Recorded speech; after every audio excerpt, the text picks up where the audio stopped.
Well, hello everyone, and welcome to another episode of TextPlay, the show where I play classic games with the people who made them. And today we're going to play Indiana Jones and the Infernal Machine with none other than Hal Barwood himself. Now, if you remember, I had a conversation with Hal that was recorded last July or so. So it will be great to catch up and play one of his games with him. Anyway, I'll bring Hal out in a moment, but first I want to thank our Patreon and Coffee members for supporting us.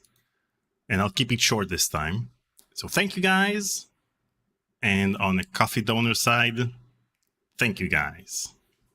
Today's donation goal is $59.95, which I think was the retail price of Indiana Jones and the Infernal Machine on release. I may be mistaken. I looked up a few magazines from 1999, but I couldn't find the retail price, so I'm guessing here. Maybe less, maybe more. Maybe someone in the chat could help us out. If you donate during the stream, you'll have your message read out loud by our amazing text-to-speech system, so have at it. Okay, I think that's it. So now that that's out of the way, let me welcome legendary writer, director, producer, and game designer, Hal Barwood. Welcome, Hal. Hello, nice to be here. This should be interesting. I haven't looked at this game for a few years. And it was made a generation ago. We'll soon find out how many years. So what have you been doing since our last conversation in last July? Have you played any interesting games? You know, the truth is I haven't. The only game I've really looked at, I looked at a wonderful little game, kind of Zelda-ish, called Tunic. And I played it for a while, but eventually I lost interest. Usually I'm a completist, but not this time. And the only thing I've done recently is I fooled around with 1 million check boxes.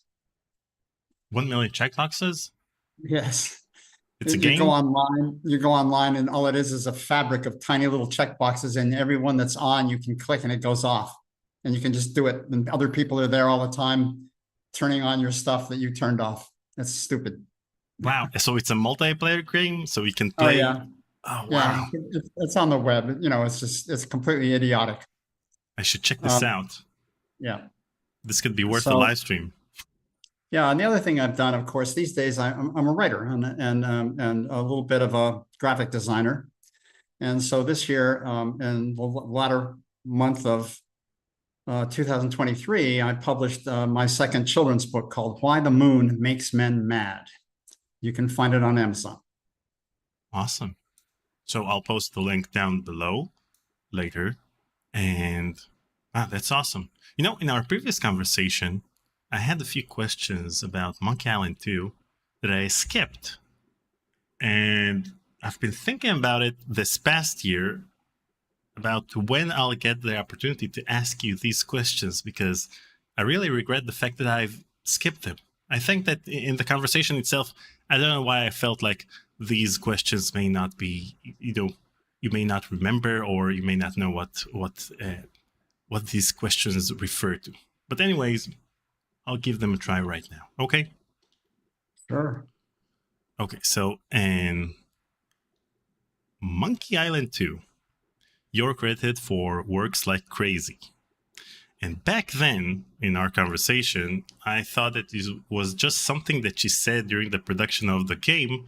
But after talking to several people who worked with you at the time, I understand that it was like a catchphrase of yours. So, what's the story behind Works Like Crazy? I didn't realize I guess it's just the way I expressed myself. I didn't think of it as a catchphrase at all. And I think other people thought, hey, Hal, stop saying that stuff. Because, back in our conversation, I asked you about various credits and you didn't remember some of them. So I thought to myself, maybe just something that they added to the credits. But okay, very well. Now, my second question about. No, go ahead. No, I just think that I've been asked this sort of thing before. And I guess the thing to remember is that I was pretty new at LucasArts when Ron and Eric Wilmunder and the rest of the gang were busy working on the second Monkey Island. And anyway, they wanted to welcome me into the company, and I think that's why I have these sort of mysterious credits on some games that I never really did anything on. Now, in addition to the credits, you may or may not know this, but in the game itself, in the Fat Island library, you can check out a book that's called. Just a second. Chris tipped $3, played it on N64 back in the day and it was fun. Ready your anti-venom. Thank you. And you played the N64 version. So regarding the Fat Island library, there is a book in the library called Hal Barwood on Monkey 2, a critical review. And you can check that book out. And when Guybrush looks at it, he mentions two quotes. One of them is, "Less is more, guys." And the other one is, "You can't polish a turd." Well, they're both things that I said. Yep. And the reason for the less is more, which is a term from Mies van der Rohe's architecture style. The reason I said that is that typically games, which in those days, if you really wanted to sell a game, it had to be immense because you were going to pay a lot of money for it. And most narratives that I came across, and I was educating myself over games back a generation ago, kind of wandered around in a narrative way, and they had tried to pack too much stuff into a game which should be much cleaner in terms of storytelling. So that was a mantra of mine with those people who needed to learn some stuff. Well, you weren't wrong. No. Still not. enough monkey. Let's talk Infernal Machine. When was the last time you played Indiana Jones and the Infernal Machine in any capacity? And when was the last time you played it all the way through? 2012. It's now been a full generation since that game was done in '99. And the people who worked on it have gotten old. The kids who played it have gotten adult. And a lot of us are ending our careers, after that quarter of a century. But I played through, I couldn't look at the game for a long, long time because, as I mentioned before, the game was finished in 1999. And in those days, we could push with the engine that we adapted from Dark Forces. We could push about 5,000 polygons a second, a frame. And so everything was very kind of geometric and kind of crude. And the problem is that technology advanced very rapidly after that, and things started to smooth out and look really good. And it made my game look terribly primitive. And so I couldn't look at it and didn't want to play it. Kind of forgot about it. But then, even though I was very proud of having done it with all those guys that we worked on with.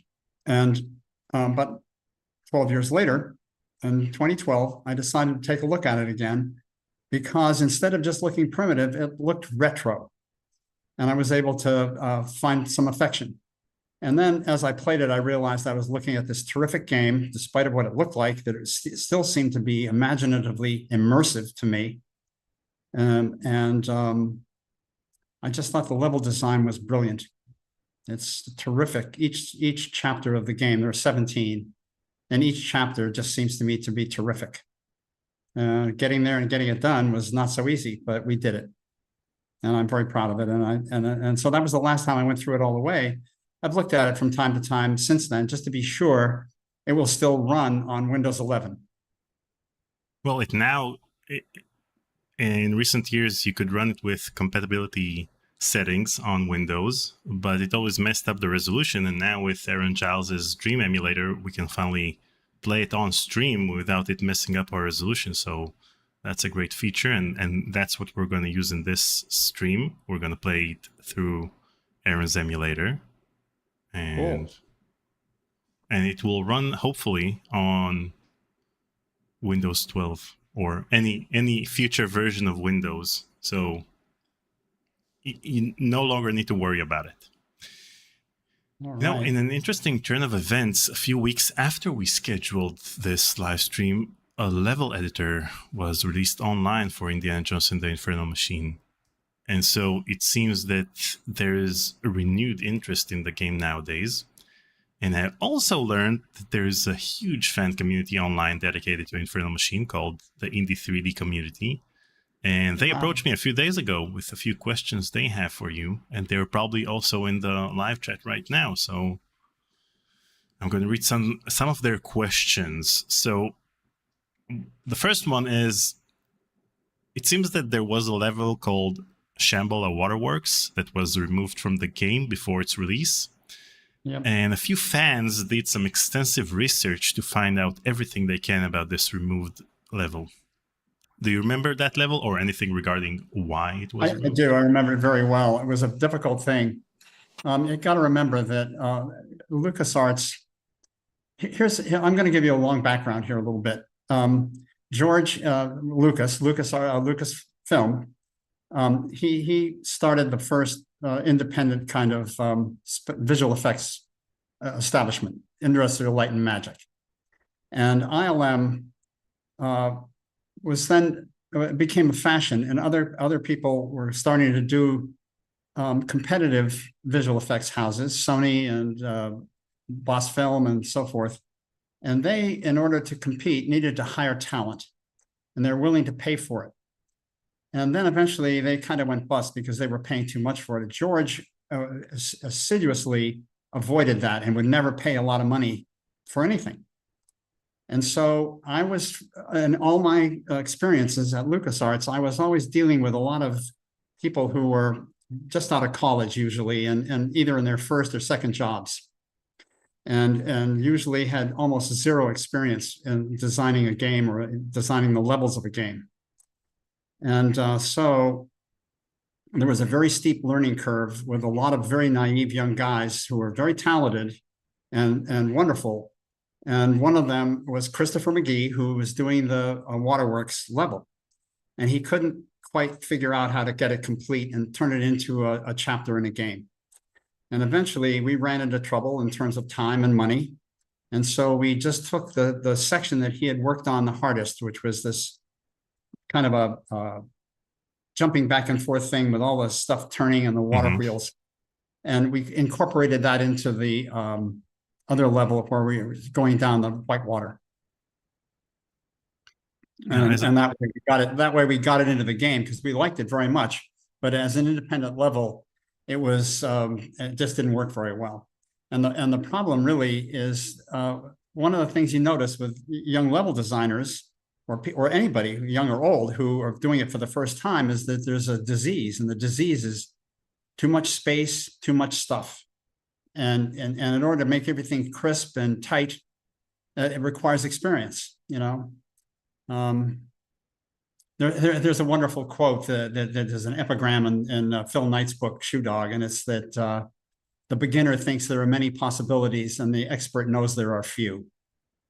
And believe me, all the level designers who did such a great job on this game learned how to become experts eventually.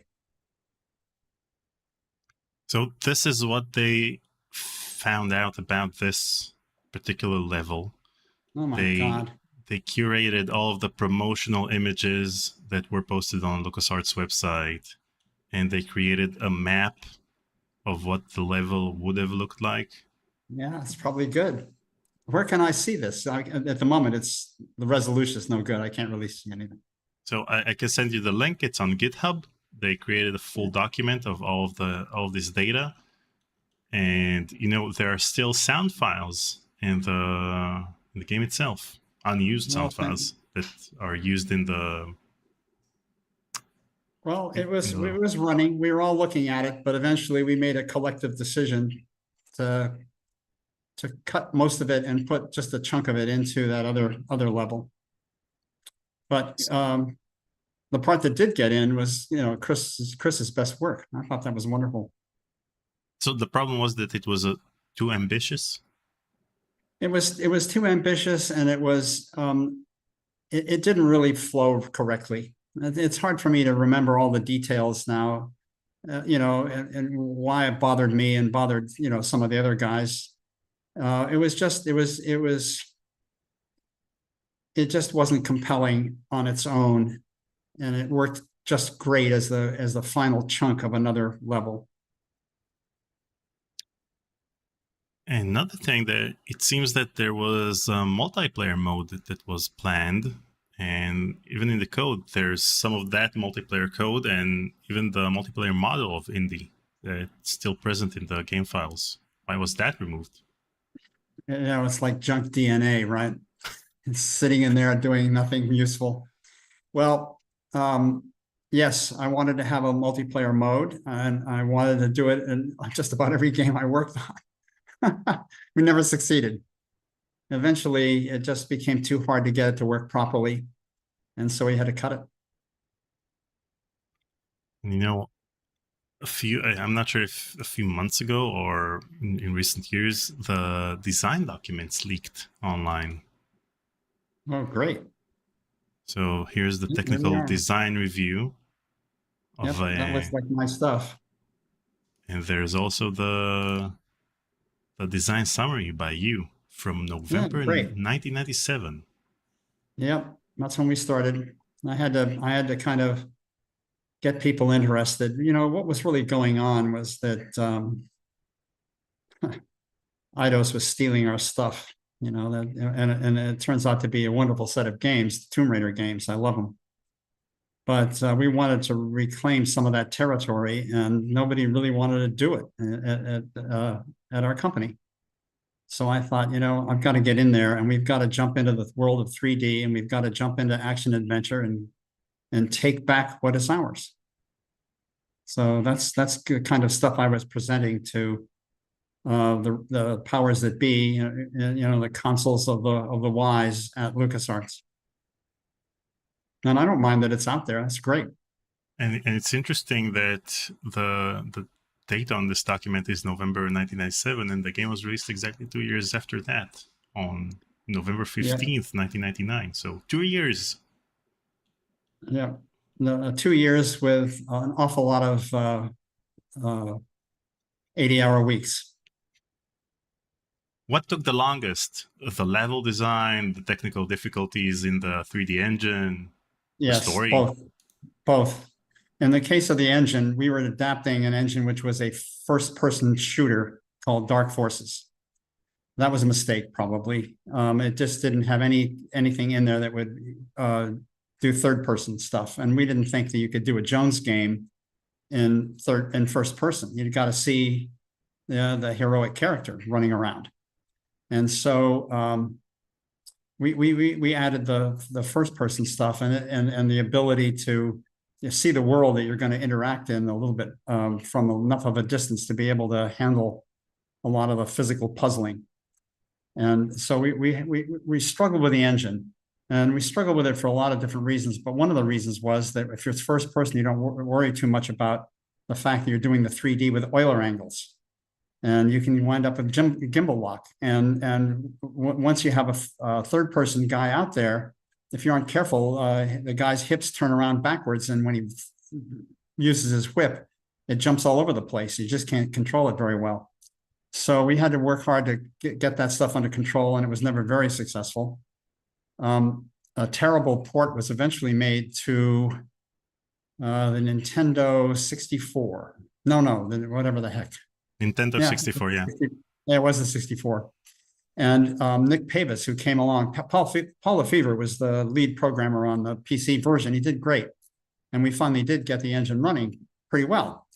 But Nick figured out something, which is that on the Feeble 64, you could still, as you're getting ready to do a frame, you could take all the information that was about the 3D structure, and you could turn it into quaternions and use the quaternions to make sure everything worked right, and then throw them all away. And the next frame, you do it all over again, and it worked.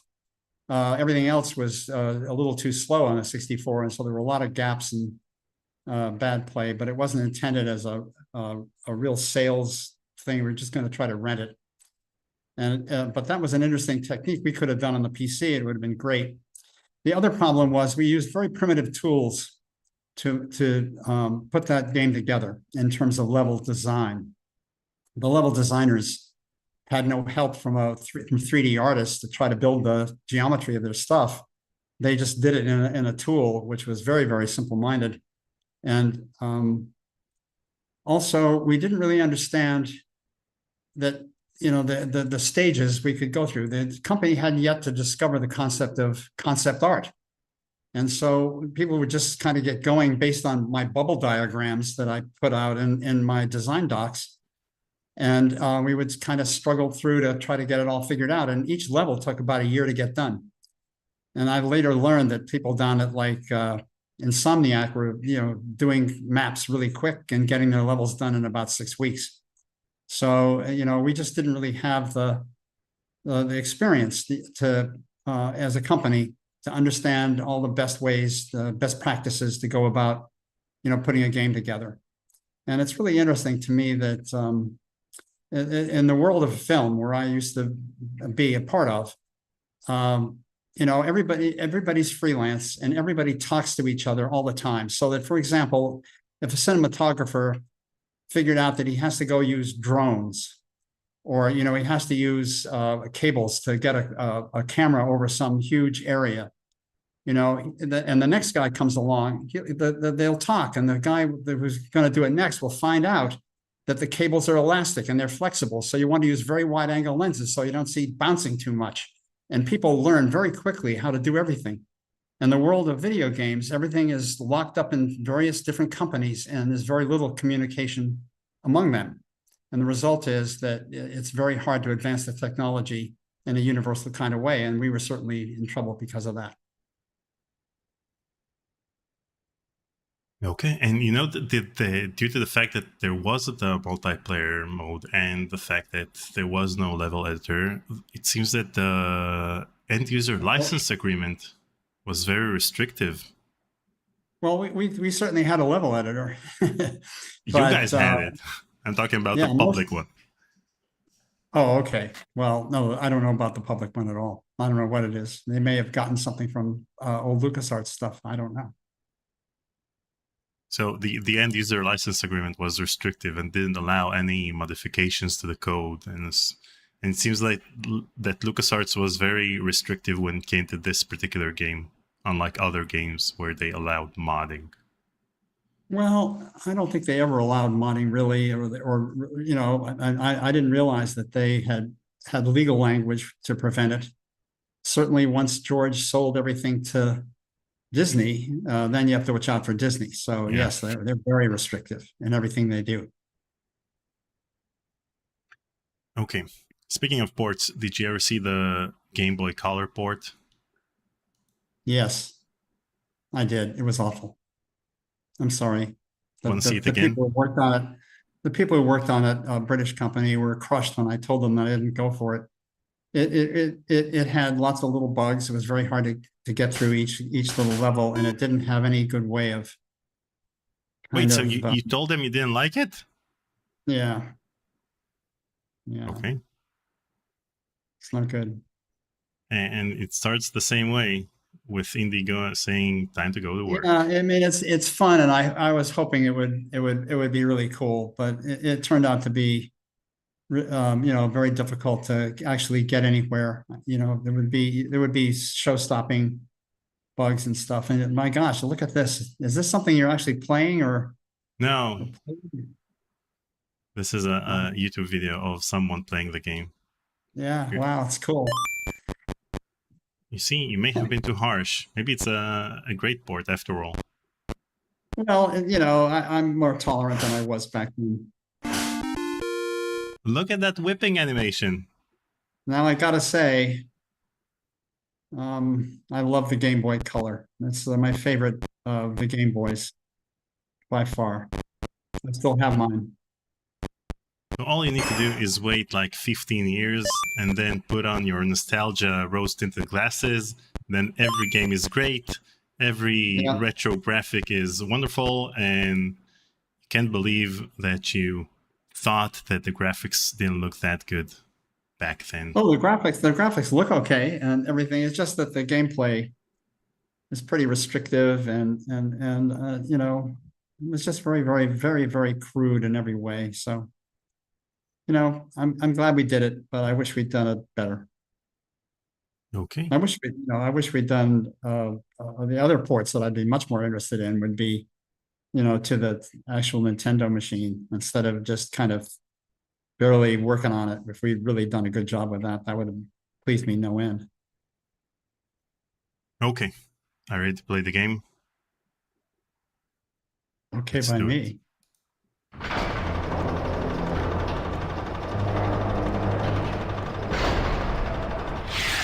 Thank you, Dima, for the donation. Okay, so I have to ask, what's the deal with the intro? Did you run out of budget? What are we talking about here? The fact that there is no actual intro. You mean there's just this? Yeah. I mean, it's a great intro, but, you know, usually with 3D games, they want to show off the 3D engine. And over here, it seems like it's just newspaper clippings. I just wanted to get it going, and people will figure it out.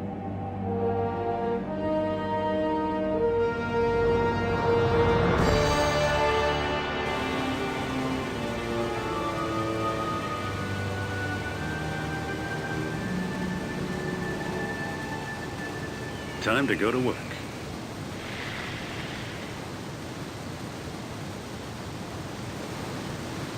Okay. Here it goes. Okay, it's playing. Oh, you made the first one.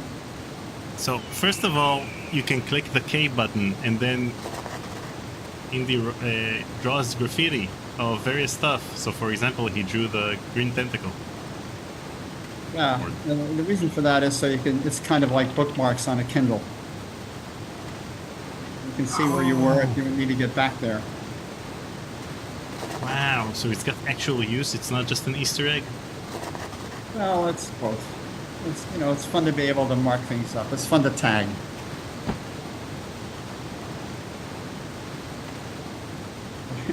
Okay, well now I'm going to tell everybody while they're watching, we had an engine that would push 5,000 polygons a frame. And nowadays you can push, I don't know, probably 500,000. Even in the next game that I did, you could push 25,000 on a very feeble PS2. So that happened very soon after all this stuff was done. It's really tough. And we had a, the design doc, it has, sort of a list of things you can do, and you can push and pull. So we could have push and pull puzzles. We had jumping puzzles and so on. And one of the reasons why this was so hard to get done is the level editor is really just a lot of 3D geometry, and which is cool. Yeah, by the way, the reason why you're doing all these sort of things, crawling and everything right away, pushing and pulling, is that we're educating the player as to the scope of the mechanics of the game in this first level. Mm-hmm. So you have to do all of the jumps right away. If you're going to screw up, you're going to screw up. Whoa, very good. I can't even make that jump all the time. Thing looks whippable. Well, last year 2 years ago, when Giles started working on the emulator, I kept on bugging him to add support for Indiana Jones and the Infernal Machine until he did. Oh, well, I'm glad you did, because it looks good. We make you do everything right away, and instead of having this be a literal tutorial, which I found to be, very, very moldy fig, we just make the first level, put you through all the paces, and you know the mechanics immediately. And really new. Just find new ways to do stuff. What are you shooting? The other thing that's interesting is in the we're a little bit post Cold War. I didn't want to do Nazis again. I just thought that they'd have been done to death. So I decided to set this whole thing up in the early years of the Cold War. And of course, there's an actual villain. I forget what you are doing. Anyway, I guess you can't get up on that. No, I can. I just need to remember how I need to holster my weapon. There you go. Anyway, so at the end of the game, you kind of walk away into the sunset with this guy Volodnikov, who is the Russian character behind the Soviet attempt to try to find the Infernal Machine as well. And in the course of the whole game, while you're at the end, you sort of make friends with this guy. But meanwhile, if you're a typical player going through the game, you'd probably kill 200 Russians on the way. So it's when you think about it, that's a lot of carnage. Now we're looking at control options, which we did have, and you can put together a nice control set if you like. Okay. Let's see.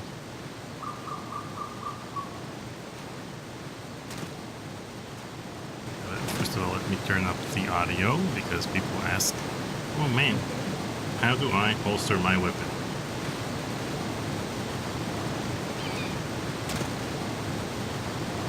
You're supposed to, you've got your equipment in your hand at the moment. Yeah.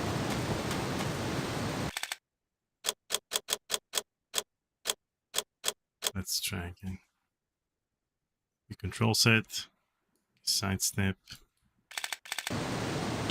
That's it. There you go.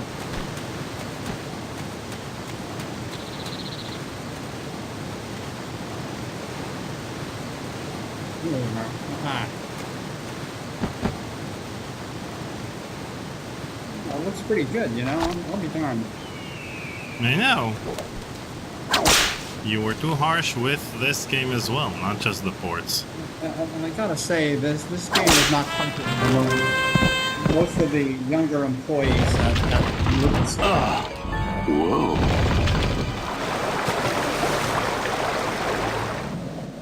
Go ahead. Anyway, it wasn't popular among my fellow developers mostly. And the reason is that they hated action adventure. They all wanted to just do shooters. They wanted to do, Halo and stuff like that. And so they were not Funny how I didn't very spot this supportive. before. If this is the prize, I'll lose my grant for sure. Where are the priceless artifacts? The gilded idols? The crowns of kings? Those days, we could not afford to have Indiana Jones be played by Harrison Ford. Mm-hmm. It just wouldn't work. And so, but we did have a character actor for both this game and also Fate, which is a guy named Doug Lee, who could have some of the same baritone resonance in his voice that after you listen to it for a little while, you start to think, okay, that's Indy. Mm-hmm. Nowadays, video games are bigger than movies. They're bigger than movies, and so of course you get Harrison Ford. Although maybe specifically Harrison Ford wouldn't agree. An idol. Well, no, we didn't even try. We knew that we would be in trouble. We had to be very careful with how we used his image, by the way. He had his own rights to his own likeness, of course, like all actors. And George, as his company, could only use materials that actually pictured Harrison in publicity stuff from the movies. Oh, so for example, the cover art for Infernal Machine had to be based on a photo that was taken back when he was Indiana Jones in the original trilogy. Yeah, that's true. Or for example, we were able to use. We got it very, very late. Drew Struzan eventually did a poster for us. Mm-hmm. Gorgeous. This guy's a fantastic movie poster guy, and did an awful lot of stuff for Lucasfilm over the years, and a lot of other movies as well. He's kind of one of the classics, and he did it. And at first we thought, well, we can't afford it, but it turned out if you didn't want to buy the original art, you just wanted to have the reproduction rights. You could spend in those days $5,000 and do it, and we did. Now that picture of Indy was really Harrison on that poster. That has to be done. That has to be an image, even though it's extracted from a larger image. That has to be an image that came from one of the movies, which it was. Wait, so Lucas's agreement with Harrison Ford is they can use any photos that were taken during the production of Indiana Jones for the creation of new cover art? They can use photos whenever it was Harrison being Indiana Jones. But you couldn't go dig around and get find other pictures of Harrison Ford from like Hanover Street or Star Wars and use those. Okay, but he doesn't need to sign off on any new properties, so any Indiana Jones can use the Harrison Ford's likeness on the cover art? You can use anything that was an image that was made when Harrison was being Indiana Jones, yes. Wow, and he's not even getting paid for it? So, for example, the new game, Indiana Jones and the Big Circle? No, he might be getting paid for it. It's just that at least you're allowed to do it. But George owns Indiana. George and Steve own Indiana Jones. So Lucasfilm owns it. So anything that's Indiana Jones, you don't have to really pay for it. It's you own it, so you can use it. Now as parts of LucasArt, which is a slightly separate company from Lucasfilm, yeah, we had to make a bow to Lucasfilm to use that stuff, get permission, and then we had to go through a vetting process to be sure that LucasArt, the film, thought we were up to snuff in the way we did use it. So there's a big permitting thing going on all the time. Yeah, but it's a subsidiary of Lucasfilm, so it should be fine. Well, it was, but you still have to go through the permitting process. They shouldn't have changed the name to Lucas Arts. They should have kept Lucasfilm Games. What now? Oh, I don't agree. Oh well. Hey, here's Sophia, making a comeback from Fate of Atlantis. And she is still kicking. Sophia Hapgood. Hello, Indy. Been a while. I'll say. What brings you out west? Some psychic premonition about the treasures I should have found? My, look at these wonderful potsherds. It's the new thinking in archaeology. Find some worthless debris, analyze it, understand prehistory. Kind of noble, don't you think? There's an iron curtain coming down on Europe, Indy. The Russians are taking over. I read the papers. Want a real chance to be noble? We need your help. Uh-huh. Who's we? When I joined during the war, it was the OSS. Now President Truman calls us the Central Intelligence Agency. Is that what you're up to these days? Soviet sabotage? Atomic secrets? Don't be silly. We've got whole battalions for that. It's my job to worry about more, unusual activity. Such as this dig site on the Euphrates River, south Hey, of it's the Baghdad. concept art. Babylon. Remember your Bible? That's where mortals raised the Tower of Babel to invade heaven. Well, you know, this does look like the ruins of Etemenanki. The ziggurat often identified with the tower. Very good, Dr. Jones. You're looking at the brainchild of one Gennady Volodnikov of the Leningrad Physics Institute. He thinks there's some truth to the biblical legend. Isn't he a godless communist? He's a physicist who studies manifolds and hyperspace. Quirky theoretical stuff. Well, what's a guy like that doing in Babylon? Not sure. All we really know is he thinks the atom bomb is a joke. And why isn't the world laughing?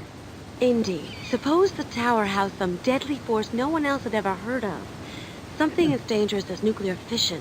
And the Babylonians tore it down for reasons not discussed in the good book. Exactly. It's an amusing theory, but as you can see, I've got troubles of my own. You don't think I flew out here from Washington just to relieve your boredom, I hope? This came from the Russian dig site. Somebody made a mistake. This looks like part of a steam engine. Maybe a locomotive from the last century. There's no mistake. We've dated the thing. It's 2,600 years old. Really? Look at that little wheel spin. How'd you find it? Come on, Indy, we're the CIA. We have spies.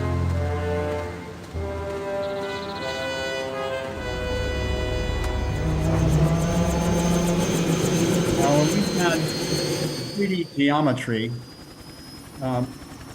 that's the background in the physical world, and we didn't even have an invisible set of walls to prevent stuck bugs in corners. We just had the basics. But the thing like that helicopter, that beautiful H-13 helicopter, that's a model that is put in addition to the geometry. It's not part of that same level designer, the same level editor. Now, the game itself is using the Windows UI for most of its menus.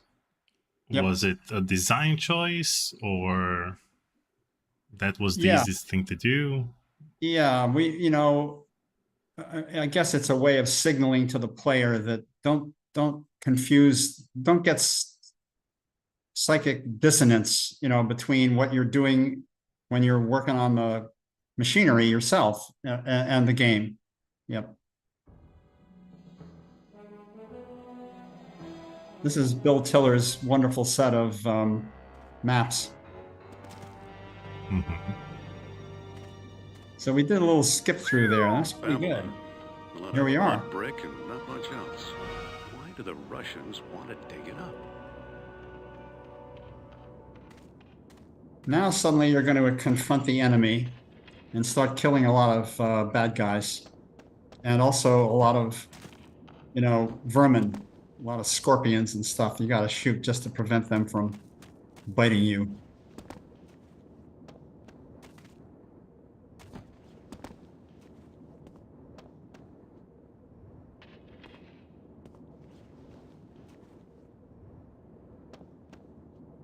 So the first time I played this game, I studied for my finals. And instead of studying for my finals, I went and bought a new graphics card. And I remember how mind-blowing it was to install the new graphics card and actually see the difference in the textures and the frame rate. Oh my gosh, it's just, when I look at this, it's just, it's in a way, it's sort of hard to look at given our experiences in the last, 10 years. And, you guys are probably aware that most of the new Star Wars streamers make use of something called the volume or the stage at IOM. Mm-hmm. And basically, you're looking at the Unreal Engine in perfectly wonderful TV movies. And so the ability to do stuff at 60 frames a second or 30 frames a second has just, gone crazy. And it rivals actual CGI techniques, which are, yet more sophisticated, but aren't in real time. Yeah, but these limitations are what makes these games great. Because nowadays you can do everything and anything using CGI, but still Jaws is a better horror movie, even though you don't see the shark well into the movie. And when you do see him, it's for a few seconds. So yeah, the ability to do everything doesn't always guarantee a good result. No, it's true. And of course, in the old days when you were doing visual effects, the idea was keep it deep, dark, and distant, and brief. Yeah.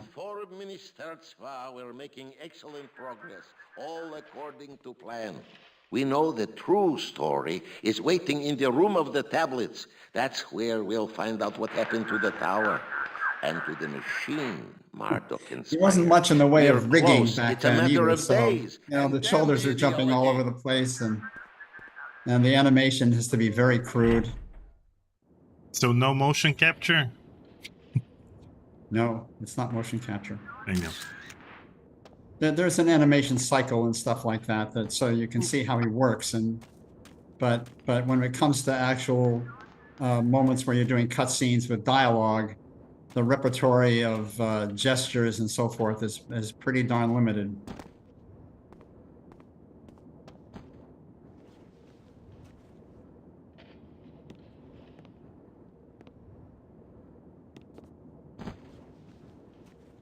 You're very good at this, by the way. No, I'm not, apparently. No, I mean, making all these jumps. You just, Well, things you learn as a kid are like riding a bike. Yep. You never forget it. Quite an operation the Russians have going here. Makes me jealous. The site is crawling with guards. I better steer clear.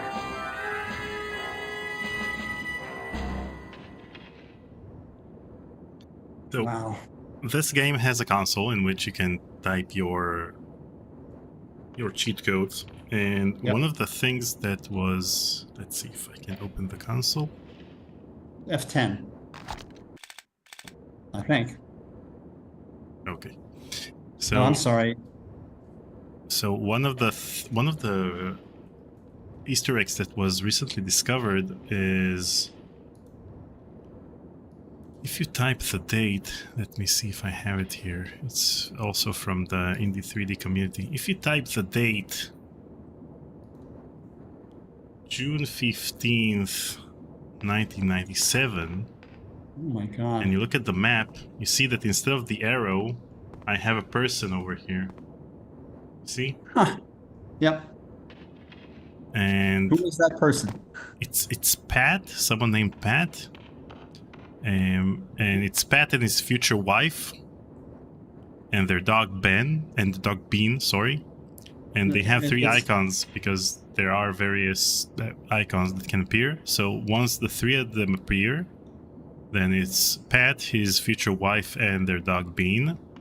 And June 15th, 1997 is the date of their first date. Wow. Well, that must be. There's only one Pat on that crew, and his name is Pat McCarthy, so I guess that's his work. And of course, I never found out about it. Okay, and now we also have the Easter egg. The Easter egg of... Let's see.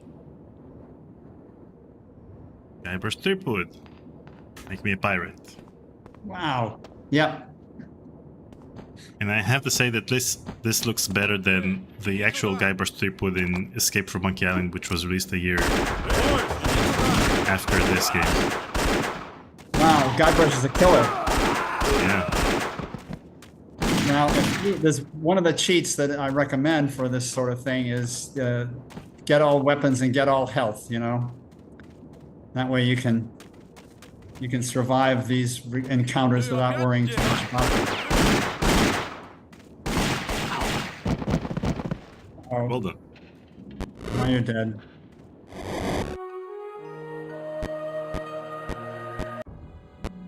But you got the quick save. All right.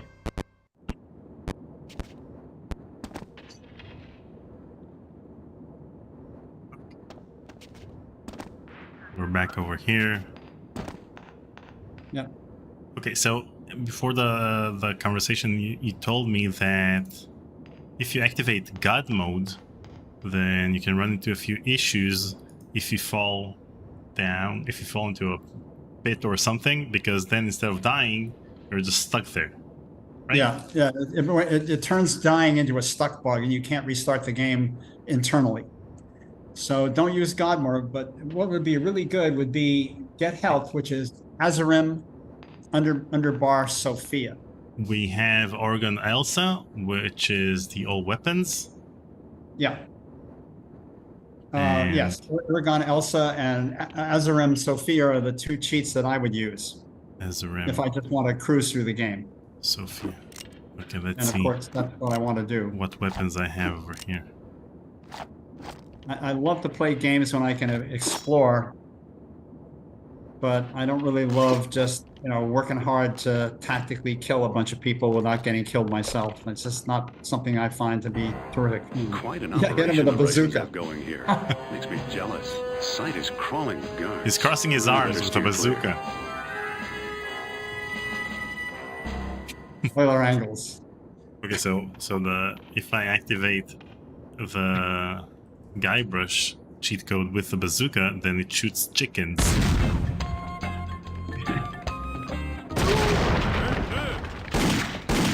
That's great.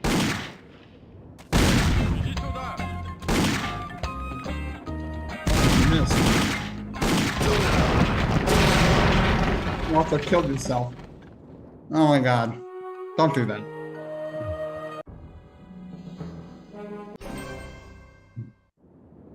Okay, let's take this seriously. I'll activate the cheat code, send Azarim, Sophia, That's a good one. You got case sensitive, so you got to use caps and you got to use the underbar. and Oregon Elsa. Yeah. And now you're unstoppable. Apparently I am stoppable, given the fact that I died just a second ago with the cheat codes. Crawling with guards. I better steer So they were clear. on. Well, that's the bazooka. It's got an explosion radius, even though the visual effect is smaller. No, because I switched to Guybrush, then when he shoots the chickens, they aren't as fast as the rockets. So by the Right. time the rocket got to the guard over here, You get killed. he already shot me. Whoa! Oh, right. I love it.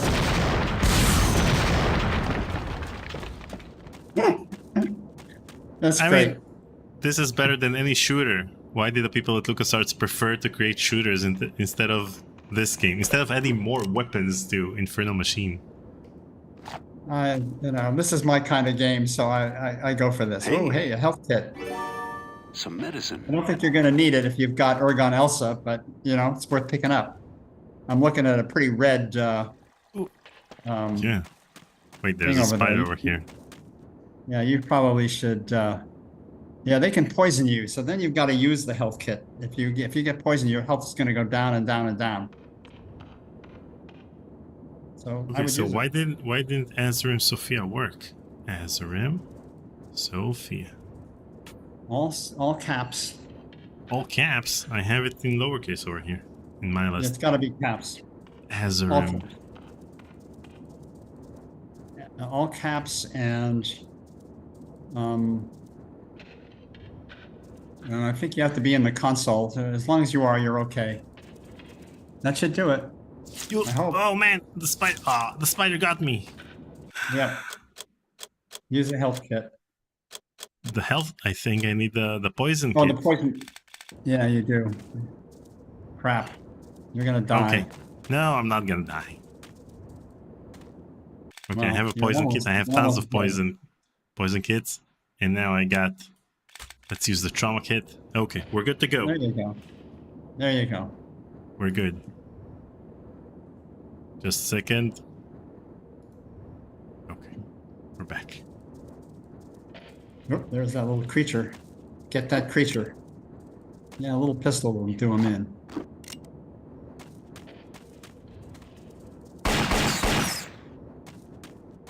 I should have shot him with a bazooka. I find that, you know, there are some weapons that you use the most, and I find that the rifle is just a terrific weapon because it does pretty good range. You can hit things from a long distance with that rifle. And it's got that oomph feeling. Not like Yeah. the other weapons. So all these things you can do: climb ladders, swim, jump. All the jumps are spaced out at certain distances, and we didn't have a level. We didn't have a engine that did essentially voxels, which are, you know, everything is in a Tomb Raider games. The old Tomb Raider games were all done with a bunch of cubes, like cube editors. You just built everything like Lego blocks. And that way everything came out right without thinking about it. But we had to actually tell the level designers, hey, listen, he can jump X far and he can grab a hold, and then make sure you get those numbers to the right distance. And we had a lot of trouble getting the level designers to be careful with that. And so there was a lot of revision stuff that went on. So I presume that the Dark Forces engine, the Jedi Knight engine, had measures against clipping, and you had to remove them because Indy has to stand close to various ledges and be able to grab them. And these are things that were probably disabled in the original engine code. Well, I don't think it's that they were revised, certainly. You know, we had to go ahead and... Can you just skid down there? I think so. Yeah.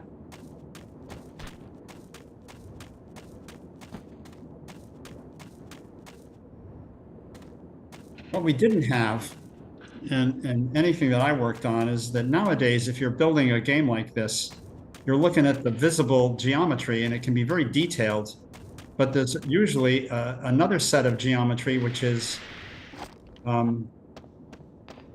invisible, that's in front of all the visible geometry, so you can't get stuck in a corner.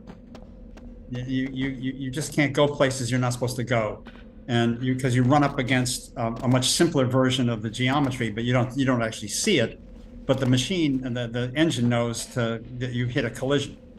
And that's a wonderful technique which we couldn't do because it would be, you still got to push those polygons, and so it would detract from our ability to do the stuff we were doing visibly. So we spent a lot of time squashing stuck bugs. Just a lot of time doing it. And there's even a cheat code for getting unstuck. Oh, I wonder who put that in, because I don't know about it. So when you open the console and write "fix me," then you get unstuck when you're stuck. So I presume they added that in case a player runs into a clipping issue. And so the people at customer support can tell him, okay, go to the console, choose "fix me," and you're done. I'm sorry, I'm getting a phone call. I'm ignoring it. Стой на месте!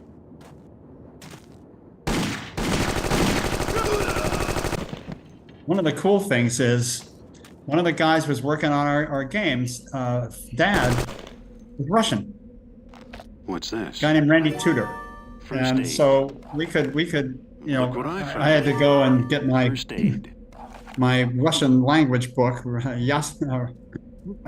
Yazik, and try to learn some Russian. It was fun to do. But Randy could vet it all because he could take it off to his dad, and his dad would talk about it and tell him what was working and what wasn't. It's pretty cool. So my wife is Russian, and she was my girlfriend at the time when I played the game. So we're together for 25 years. And, Fantastic. And I would come up to her and say various sentences, various phrases from the game to know what they mean. So I know what "stoi na miesti" means, which is, freeze. I wish I could speak Russian. It sounds so wonderful to listen to it. And of course I can read Cyrillic letters, it's a kind of like a puzzle thing, and I just love to do typography anyway. So I love the look of that, the way the language is written. Wait, so in terms of QA, when you get, various dialogue you get dialogue in Russian, who tests that the sentences that they are supposed to say are actually what they're saying? That's a good question. What have we here? I'm not sure if we worried too much about that, but probably Randy listened to, maybe got his dad to listen to it all too, to be sure that we were getting stuff. But we didn't have a formal system to vet it all. We didn't think that hard. We probably should have, but we didn't. You obviously know your way around this. No, I level. don't. I'm just, making my way through the game, and like you said, this is great level design, and so you can tell where you're supposed to go. Well, one of the things that you learn about in level design, which it's not the same thing as architecture or city planning. It has to be a pipeline that will thread your way through if you're alert enough to see it. Usually the pipeline is kind of subtle, but often it's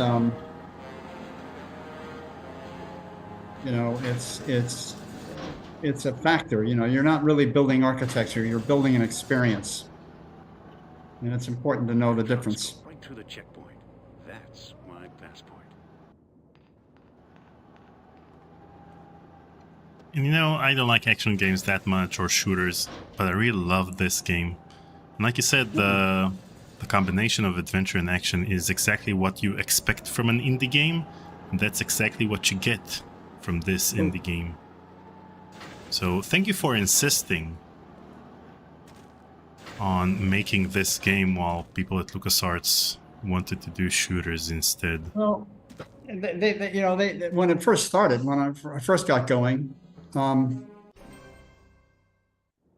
everybody thought it would be a wonderful idea. We should do it, and they were happy that I was, gonna run it all, because I had a lot of success with Fate of Atlantis. And at the same time, you're supposed to be able to jump on top of that truck. Yeah, I'm trying to do that. Yeah, and it keeps coming, so you get lots of chances. But I think you're where you're supposed to be. You just have to, without leaping too far. You don't want to go very far forward. You want to kind of just drop off.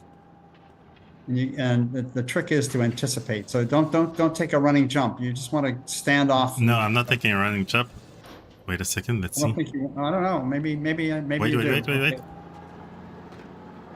Hey, there you go. Did great.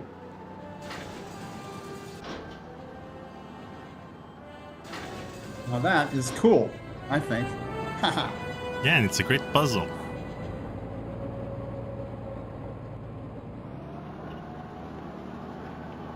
Uh-oh.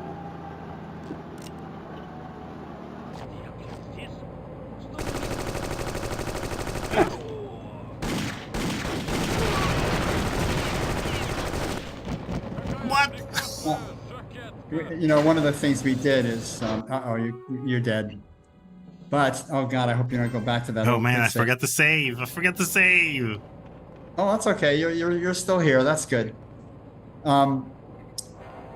I think it was either Steve Chen, who was our lead level designer, or Tim Miller, who was the star of the newbies, who decided we should have fuel cans spread around, so that in addition to being able to use your weapon, you could spot these areas where if you hit them, it would cause explosions.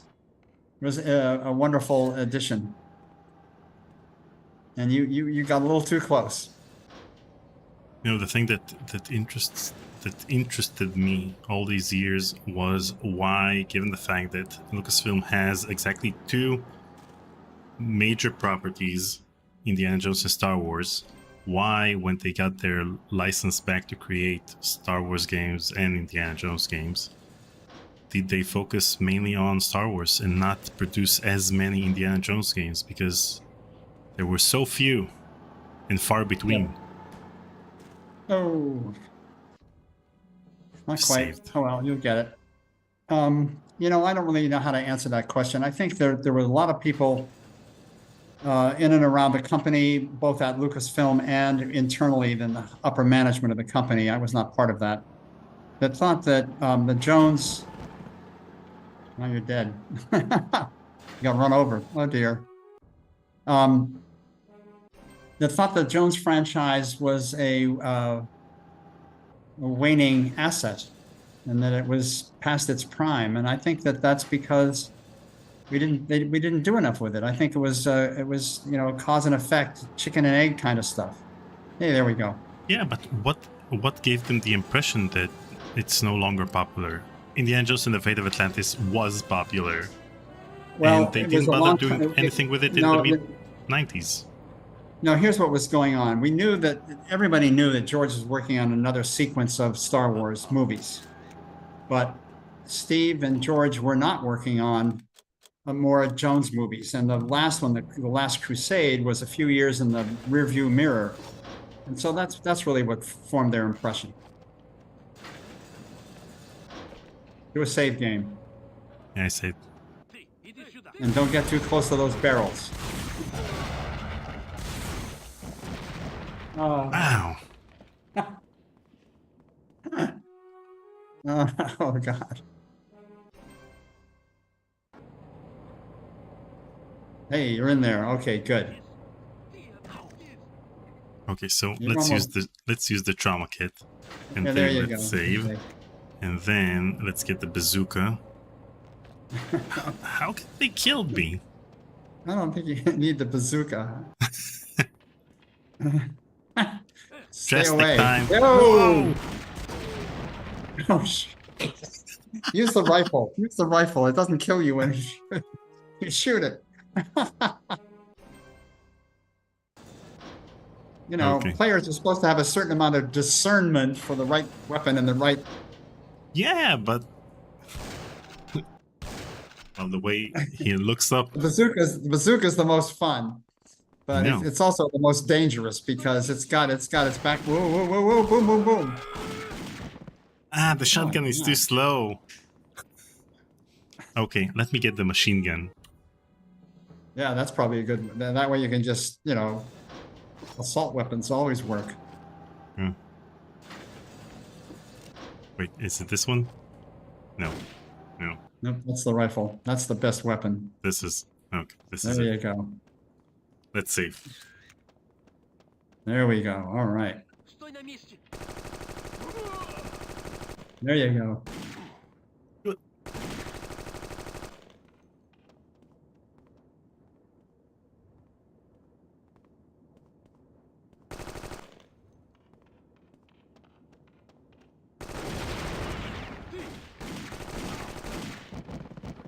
Jeez. That's it. You jinxed it.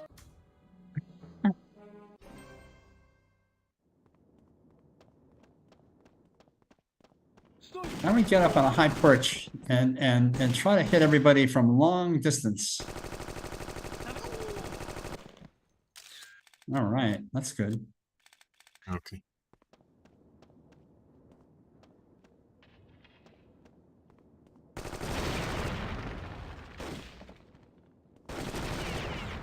So blowing up the barrels. The barrels are pretty far away, but I'm blowing them up, and then it hits me.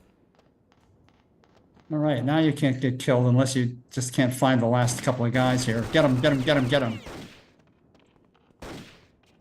You're down again. You're gonna shoot him. Wow. Okay, how did I get through this? What was my preferred? You are better. That's the answer. No, I got up on a high perch and stood back and nailed people from a long distance, and then got down near the trucks once the explosions have happened to get the last few. Or stay right there where you're pretty protected. Okay. Now with your rifle, you could take out the guy up on above you from a distance. But you can't do it with a machine gun. It doesn't have the range. Oh, you got him anyway. Good for you. Okay, here we are. Woohoo. Health kits on the left if you need them. I'm not sure you do.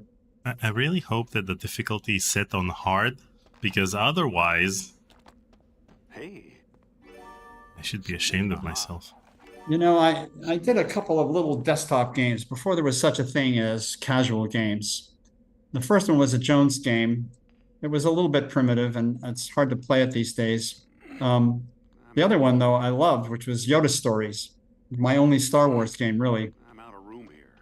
And in both those games, I had the difficulty adjustable by the player.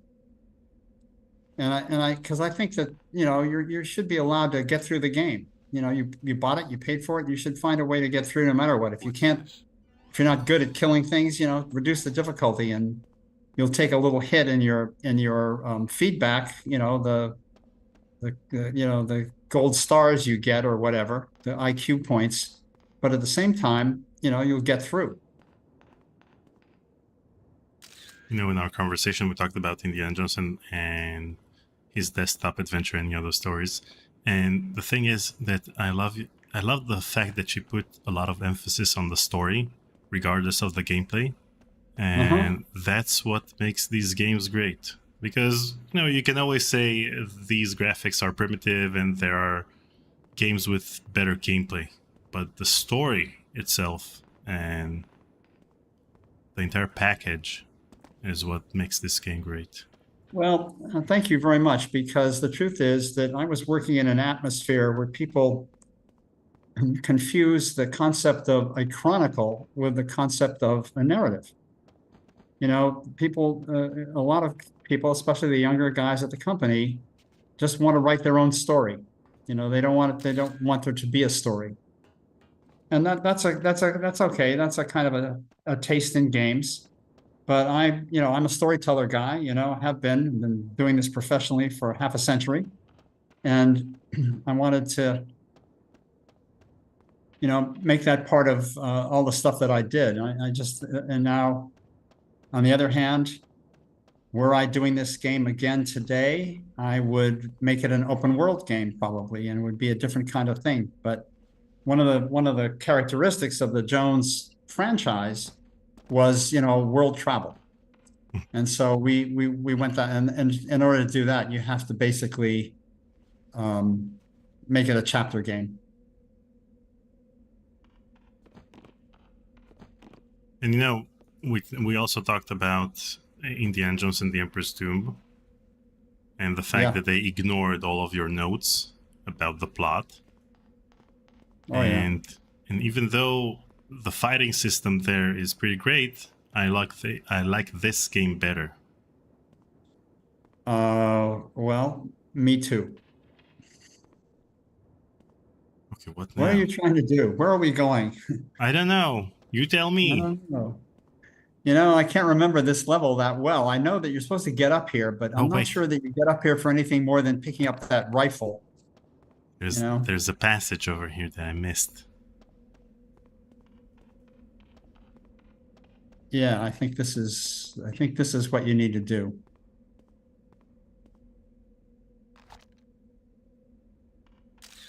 Yeah, that's a whip. Yeah. Yeah, that's meant to be kind of an illusion that you're... No, I think you have to climb down. Yeah, you got to climb down here. Yes. I mean, you worked on each and every level for an entire year? You know... Was it on and off, at least? I'm sorry? Was it on and off that Yeah, specific levels?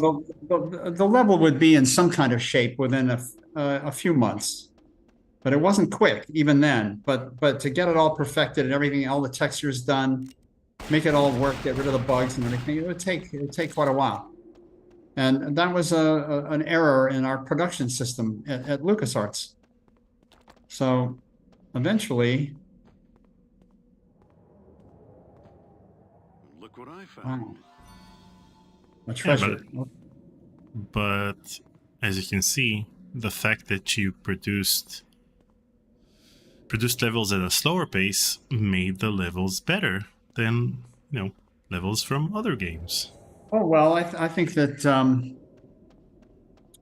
I think we did a good job, certainly, but at the same time, I think we're going to wind up in a cutscene here pretty quick, which is going to advance the plot. I think. Okay. Okay, there's a way to open that door. There we go. Look at that. Ooh, that is so cool. Comrade Dr. Volodnikov, we have Narushитель in our sight. Capture him if possible. Otherwise, stреляй the dog. Da, sir. Oh man. Let's get the bazooka. Oh no! Don't use the bazooka. Where's the machine gun? Okay. If I'm you're ready. close, the machine gun's good. Very good. Sтой! Hey, you got him. I think that's it. I don't think there's any more coming at the moment. Okay. But basically, I really worked with a team of very talented, apt young guys that we've sort of vetted. A lot of them came out of test originally, and we would do kind of, draw a map for us of what you think things should be like, and we'd sort of look at people and see if we thought they had what it took. And then most of them were quite naive about, how to organize a level. And so a lot of the time that went by was really, education. And, some of the guys who later turned out to do terrific work, I'll give you an example. Reed Knight, who did the Marrowway stuff, which is just a wonderful world all to itself, struggled to get that done. And it's because there was in the design docs, which I think are now out there, there's a kind of a list of the kinds of puzzles we could do. And so that's what I wanted to see. I wanted to see sequences built out of a certain suite of possibilities. And a lot of the guys who were just starting out, didn't want to do any of that. They wanted to do stuff that wasn't really in the program. And they had to be kind of coached. But eventually, they all did fantastic work.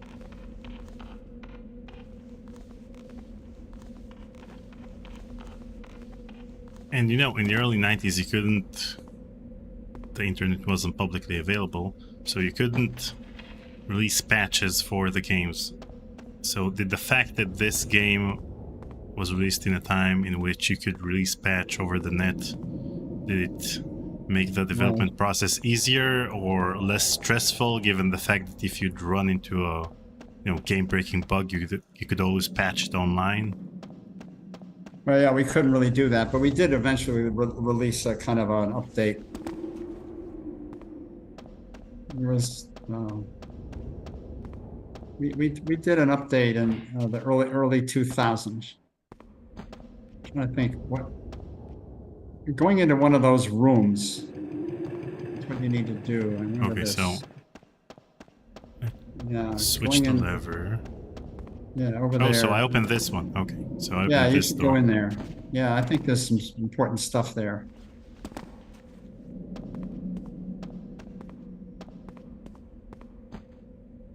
Yeah.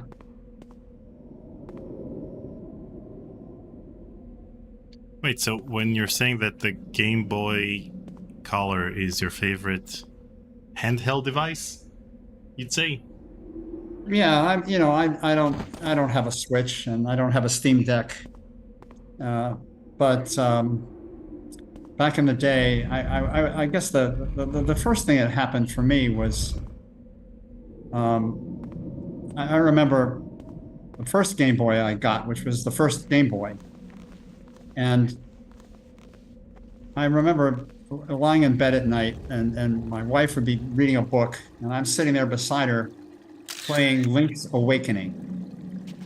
And I was astonished that this little device, this little handheld device, the graphics weren't super duper, but the gameplay was fantastic. And it was a completely modern, a completely deep Zelda-ish game. And I just was thrilled by that. And I loved that. But I didn't really like the, kind of crummy graphics and so forth. But the color, I thought was the best of all the worlds. It didn't have to have a backlit screen. And so the result of that was that you could have long battery life. It was just really terrific and everything looked good.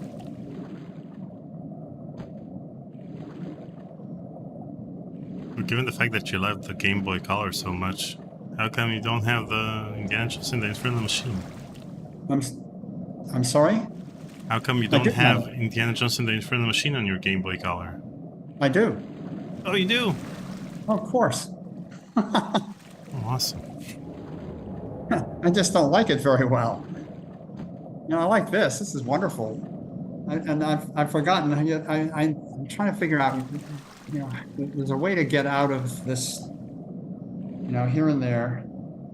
You just got to watch out to run out of air. And that's the trick part here. There are a couple of places in the game where you've got to really be careful about air.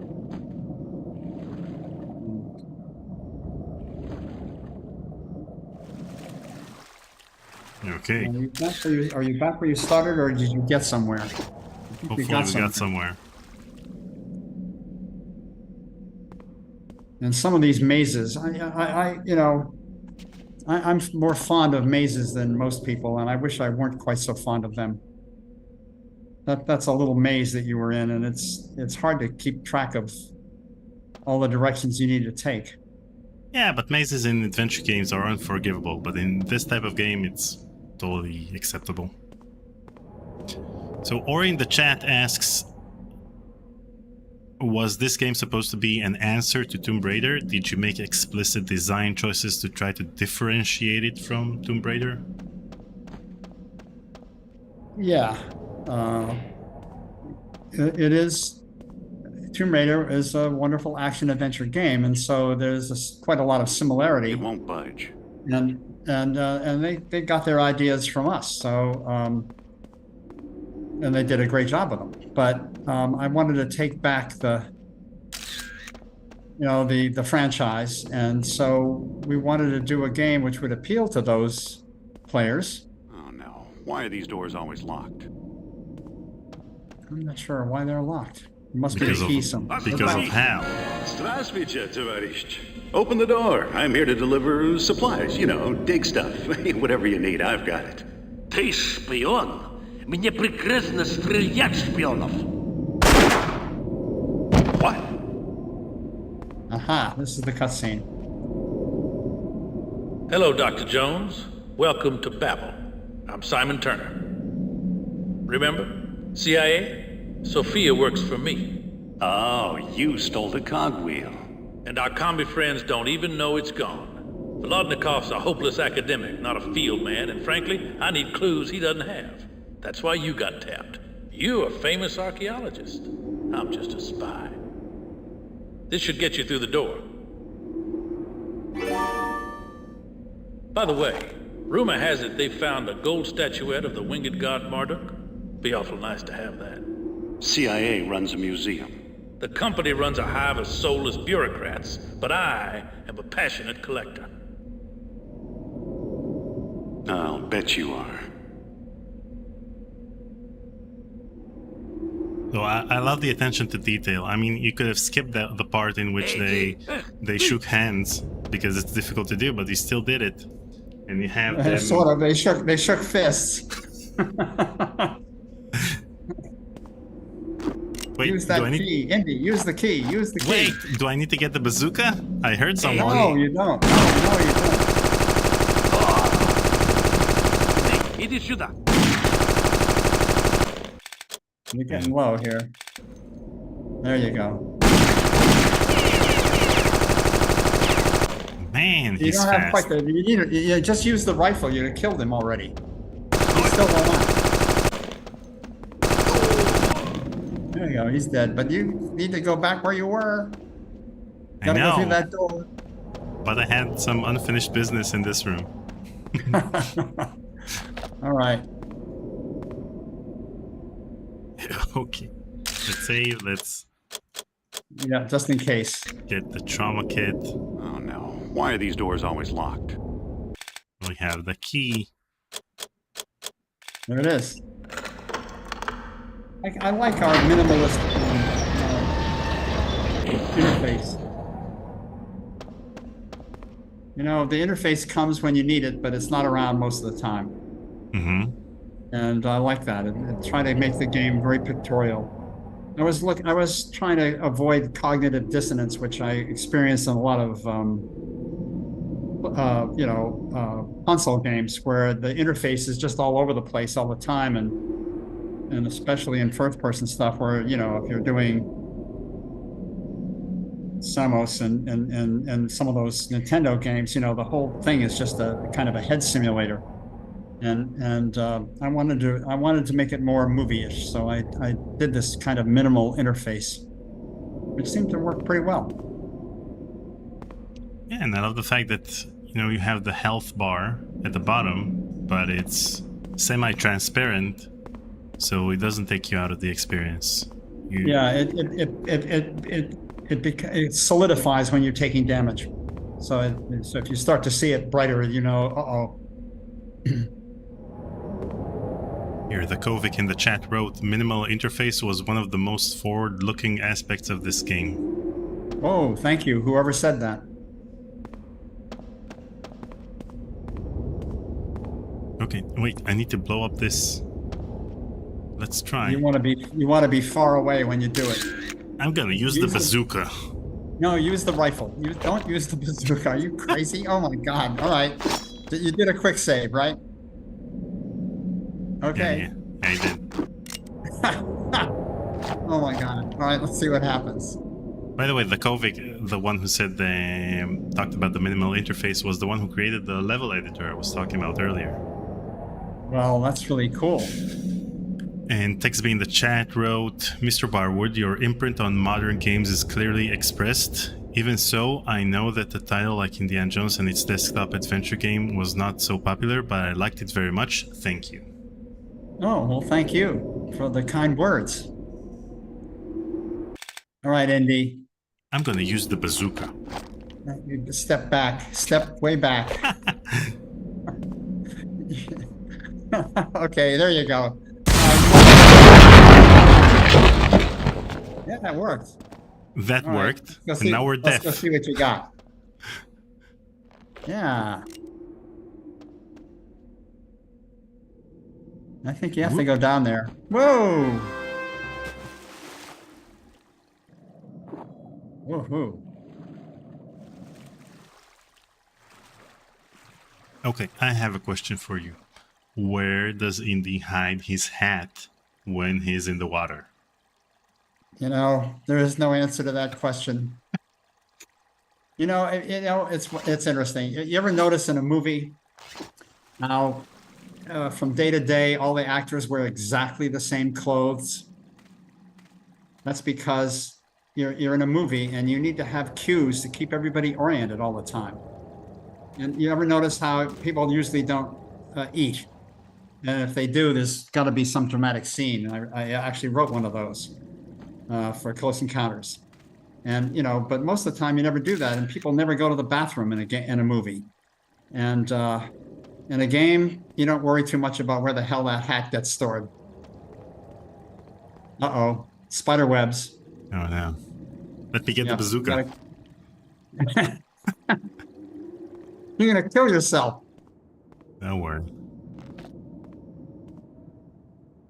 And another movie and TV trope is the fact that characters don't say bye at the end of a phone call. They just hang up. Absolutely. I guess Mr. Otis didn't actually invent the elevator after all. Oh, this is cool. Turner I was forgot about the elevator. A good digger would have found this long ago. Okay. Wow. Ooh, look at this. Now, you know, now you're starting to get an idea of how deep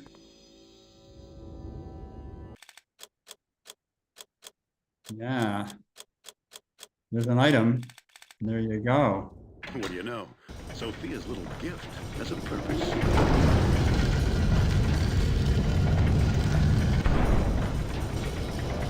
Starting to get an idea of how deep these levels are. You know, there's a lot of richness in the experience you're going through, I think. I agree. Now, someday you're going to come back here to this exact spot and do something else with that big round thing. Wait a second. Yeah, I know. And I also need the pieces to this particular piece. Okay. And that's at level 16, I think, that you'll be back here someday.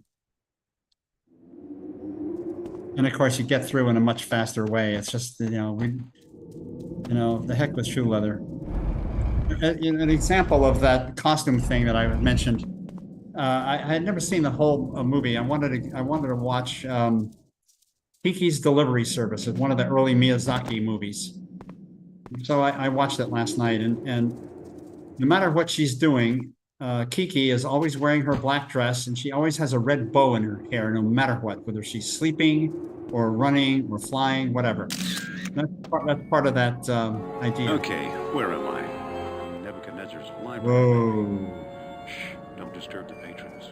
Well, that's easy. They've been dead for thousands of years. This is jumping land. Okay. You got to kill the vermin. Luckily, I have a bazooka. Yes, you could use the bazooka when you're far away. It'll be great.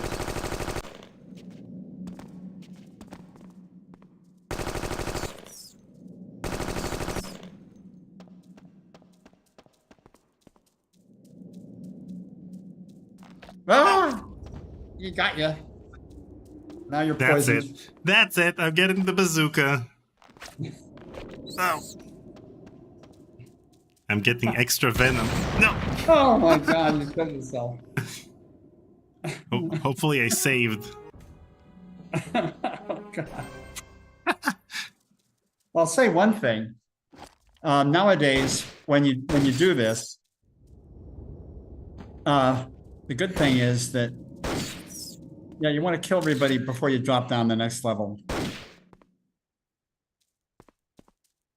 Or at least be very aware that there are scorpions running around until you once you nail them, then you can just run around and be it's a platformer. Yeah. But first you got to get rid of all the little verminy guys. And eventually, of course, there'll be snakes. Not here, but there are. I hate snakes. I hate snakes. No! Ah! Watch out for that guy. He's one more that's still alive. Right behind you. Get him? Yeah. Man, this is stressful. Thanks, Hal. There we go.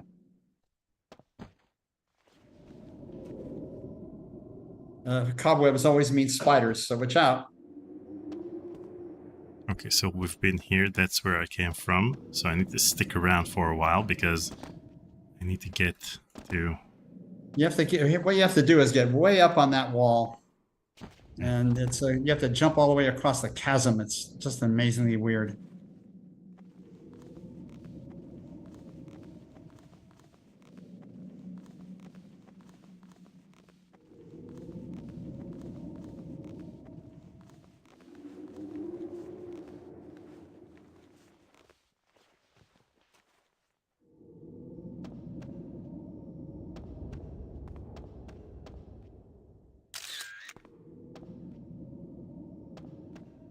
So was it a problem at the time that the game came on 2 CDs?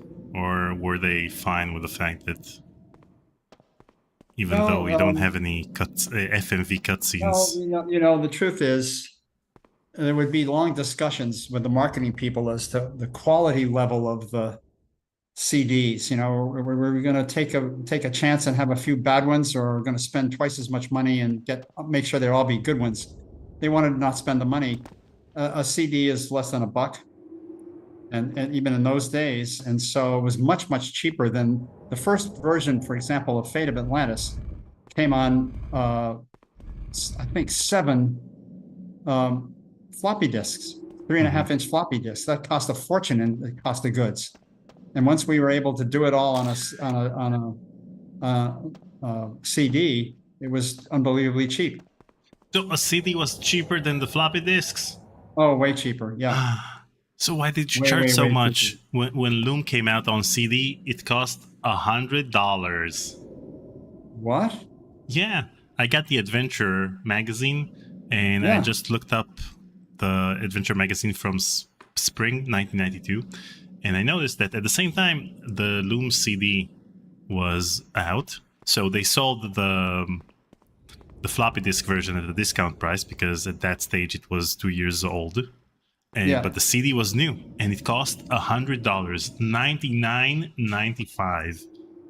Wow, I don't remember that. And in 1992 money, that's like $1 million.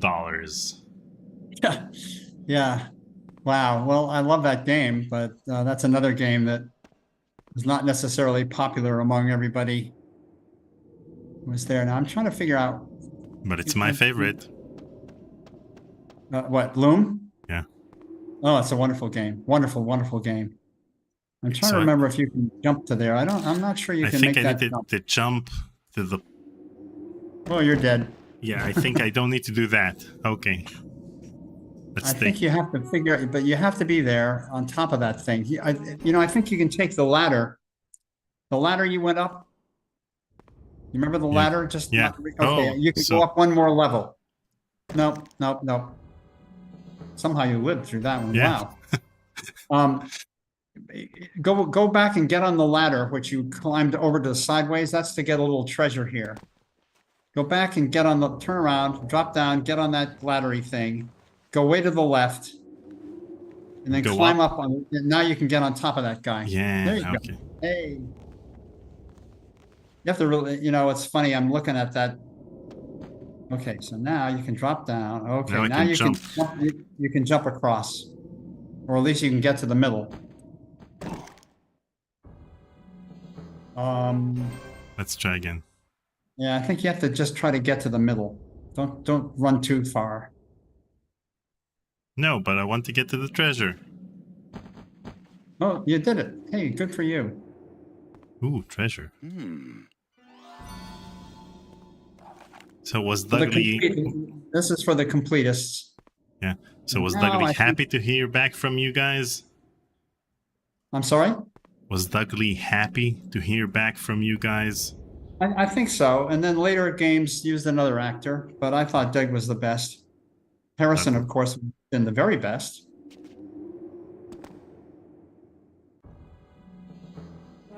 Yeah, I think from there. Oh, man. Oh, you got to do it again. Okay. I'm on it.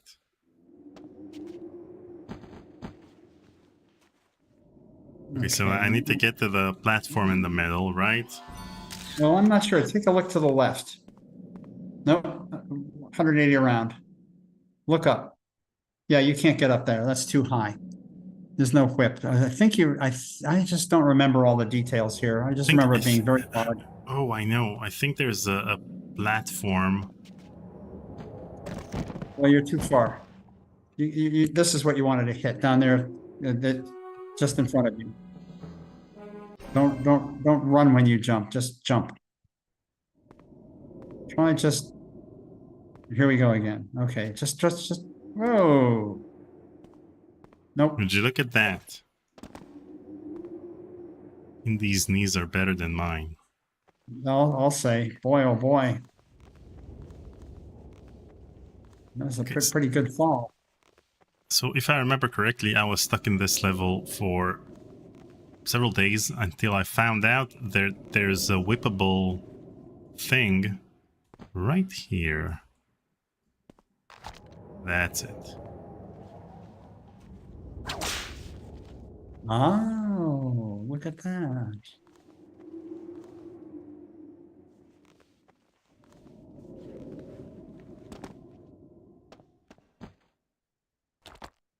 What's this?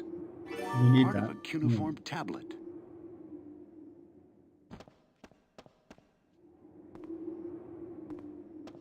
So that's great level design because you need to take a leap of faith. You don't know what's up there, but You just know that anything. Oh my God. You didn't do a save. Ah!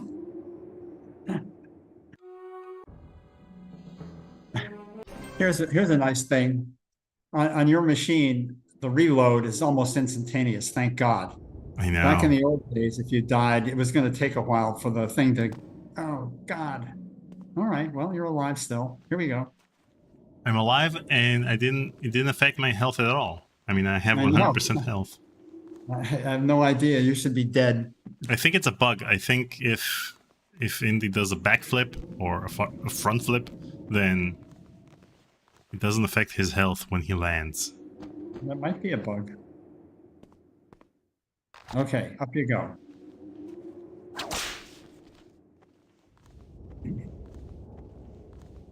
You know, that's a little visual puzzle, you know, that, oh gosh, you know, I don't really know about this, but you think you're supposed to jump from that thing, but really what you're supposed to do is get up here.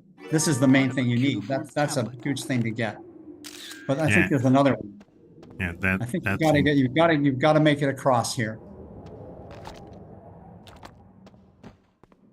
Right where you were. Okay, you got to get out there and make it all the way. Did you do a save? Yep. Hey, look at that. Fragment of He placed this huge thing inside his pocket. What now?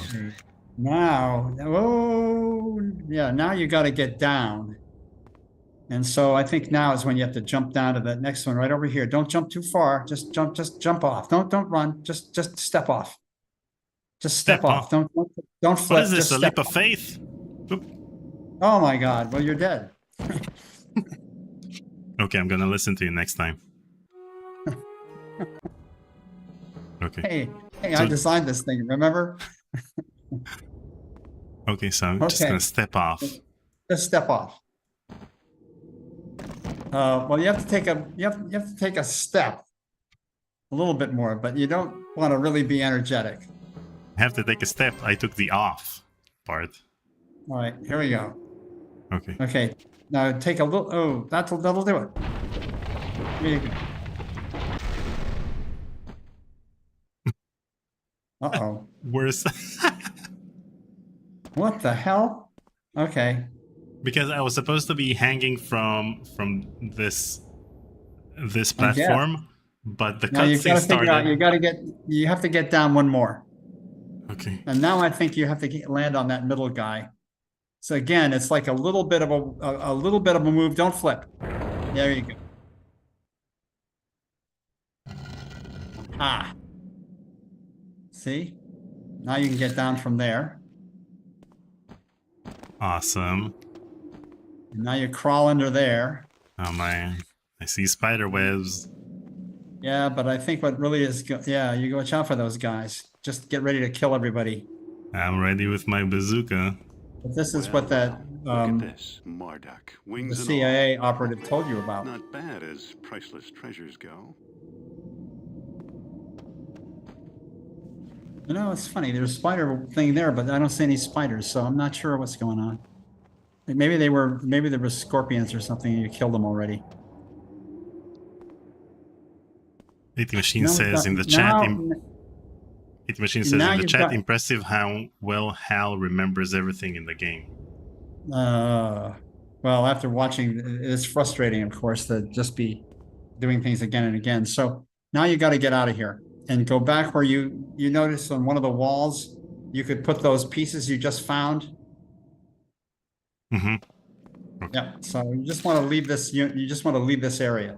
Nope, nope, nope, nope, nope. The way you came in. Yeah, it was Yep, over get here. up there.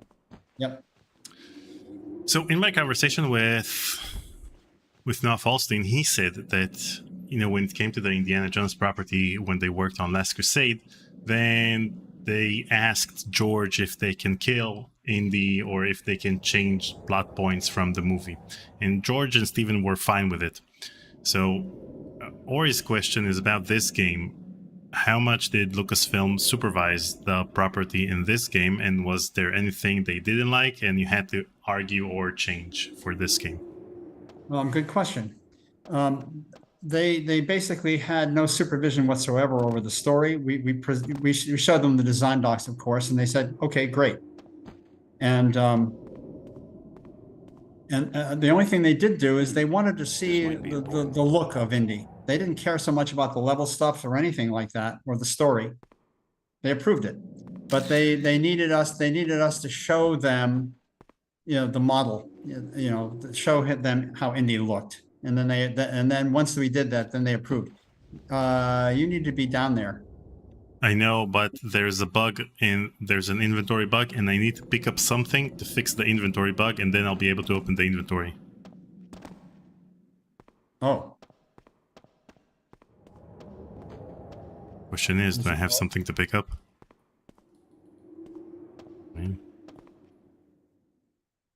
I don't know what it could be. When you look at your inventory, you don't see the pieces? No. Look, can you open your inventory now? Nope. Maybe I need to die? Oh, crap. Don't worry. We'll find something to pick up, and... Oh, there's something over there, I think. Bazooka yourself. That's a great suggestion. Yeah, that would work. Shoot it at a wall when you're 5 feet away. That'll kill you. I think you've got all the little minor treasures already, but maybe not. And I didn't realize, I've never encountered that bug, so I don't know. Is there anything over here? No. Let's bazooka Yeah, ourselves. You already got that. So you can grab. Okay, well, I'll be damned. Yeah, you're dead.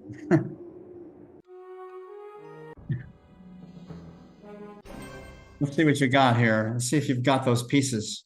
No. You still can't get the inventory to come up? Nope. Oh dear. Don't worry. We'll find an idol that I've yet to pick up. I don't think there is anything more here. So I'm wondering if you have to restart. No, we're not restarting anything. Okay.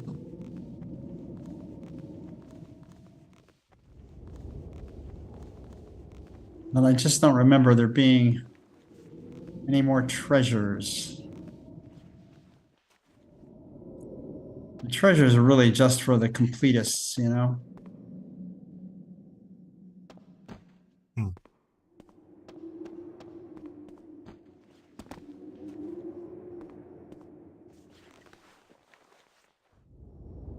Let's try to get over here. Funny to look at these little things on the texture on the block. It's got two like handles to show you could push it. Let's crouch and uncrouch. No, that doesn't help. Let's try. I'm wondering. Make me a pirate. No. Oh. Can you go back? Yeah. Now can it work? No. Huh. Nope.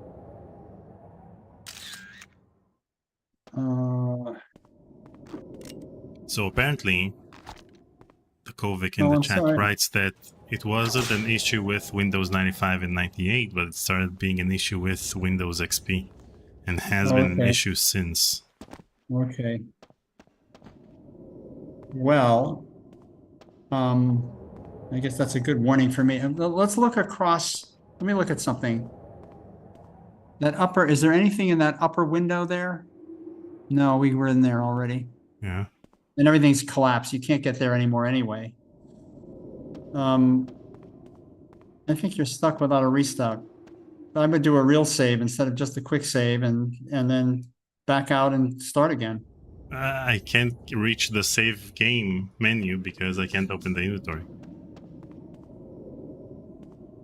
Right. Nico and the Bad Seeds in the chat writes, "Hello, Hal. Thank you so much for your outstanding work on the indie games." Well, thank you for enjoying it. And the other ones.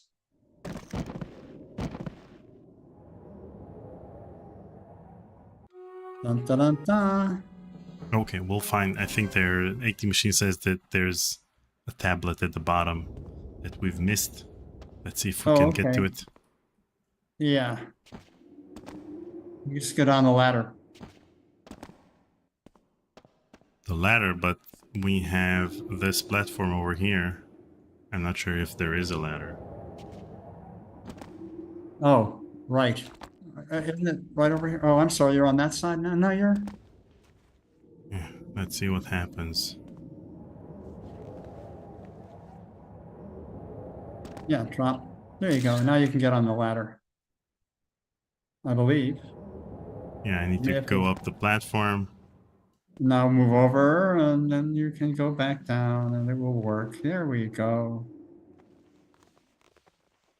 So when you started working on Indiana Jones and the Infernal Machine in '97, then Tim Schafer worked on Grim Fandango at the time, right?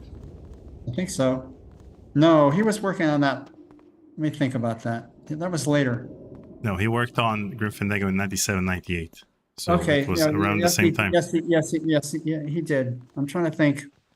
So were there any things that he's done to the 3D engine during the development of Grim Fandango that you imported into your own engine? Because he used the Grime engine and you guys used the Sith engine. They were doing stuff that was very, very different. The guys that he was working with, you may need a third piece of that tablet. And it's, let's go look in there. Let's go put those, you can't. I can't. So is it the third piece? Is it over here? Maybe it's in the bottom part. No, it's, well, I don't know. The tablet is up the blocks opposite the statue crawl space. Where's the statue crawl space? Okay, let's above the statue crawl space. Go up from there. So this is the statue scroll space. Yep. Try going up there.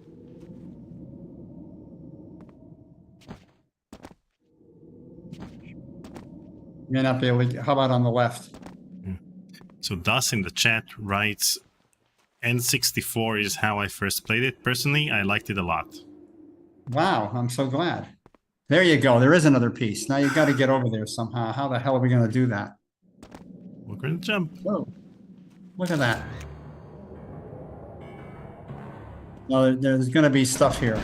Yep. Because their blades came out or whatever. Another text fragment. Schwex tipped 10 pieces of 8. Thank you, Schwex. Now the question is, can you use your inventory now? I can. Yes. All right. Just in time. We'll use our inventory, and then we reach the 2-hour mark, and we'll end the stream. Unless you can stick around for a few more minutes. Oh, I can stick around if you want to do it. Yeah, this is fun. But I want you to let's at least get the heck through this level. Okay, so we have three pieces. Yeah, stick them in there. There's some cuneiform writing here, but I can't read it. Some of the tablets are missing.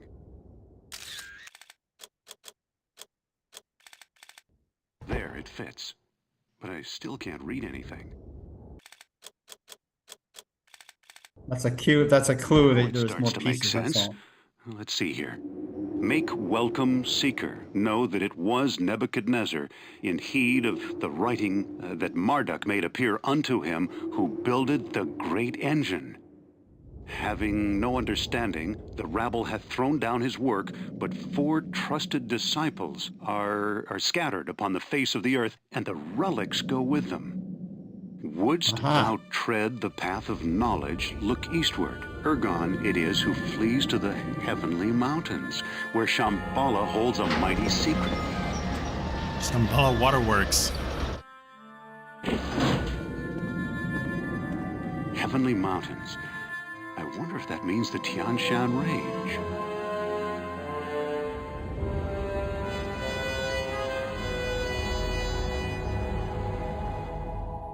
Now we're talking.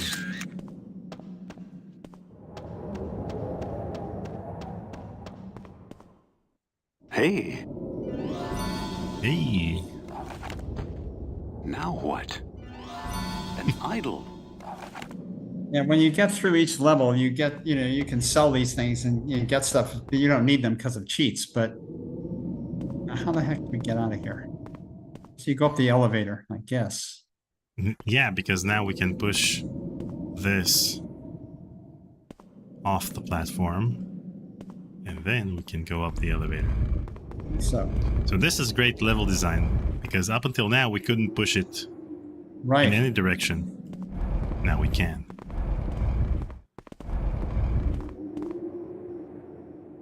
I think you gotta shove it in more. There we go.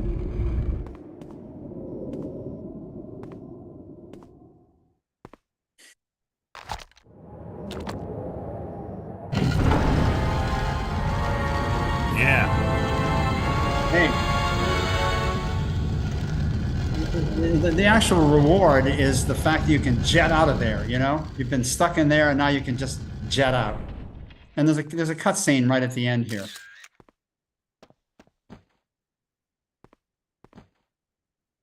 Wait a minute, there's a way. How to...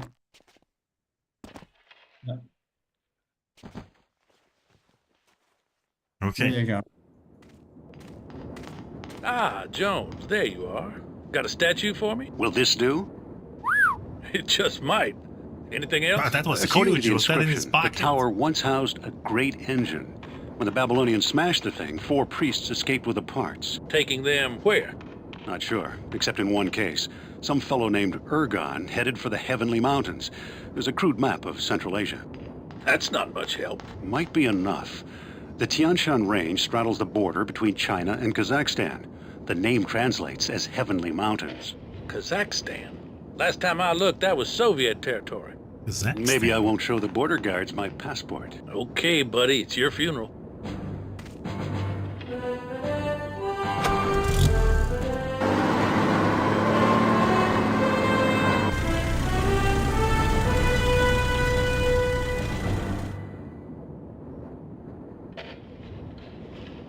Well, that's a great place to stop if you want.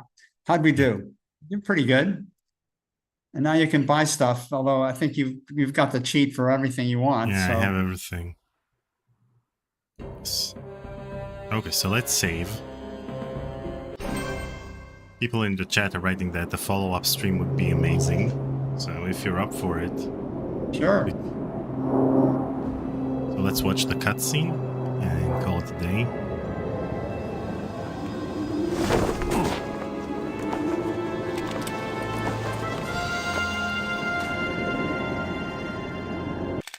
Okay, now we've got our jacket as well because it's cold outside.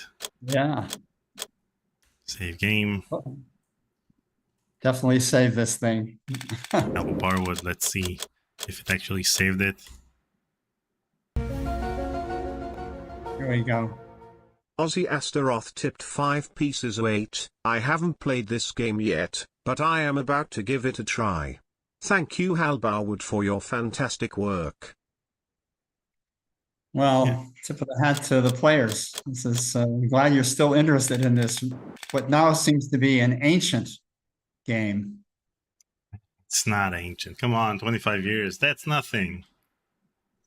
A lot of the people who worked on this game have come to the end of their careers now. So Yeah, it's old. But they can be And it comes proud from of a the different- fact. And it comes from a different era, you know. It comes from if I were a baseball player, I would have been playing back in the days before you could have free agency, you know. It would have, you know, it would be that you were paid well, but it wasn't spectacular the way it is now. And the rewards that you had from the stuff you were doing, you know, get overlooked later. That's okay, you know. I'm happy that I did it. It's wonderful to see it again at the moment. I haven't looked at it for a few years. It once you're in there for a little while, you start to overlook the kind of angular geometry and start to just Top fuel be in the tipped world. 11 pieces of 8. Wonderful. Great stream, gentlemen. Good thing there is no permadeath in this game, lol. Yeah.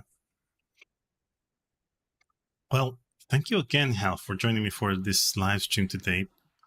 And people in the chat are also thanking you for the live stream and for designing this excellent game and other games as well. So hopefully we'll have a follow-up stream in which I'm not sure if we'll complete the game in one live stream. I mean, this has like, what, 50 hours of gameplay. That's what you guys promised back in the day for every game. Well, it felt like an eternity to get through the whole game. It's if you get through the end and you've got enough money, you can buy a map and go to a supplementary level, which was you know, meant to be multiplayer originally, but it just turned out to be a wonderful little world of its own when you go back to Peru.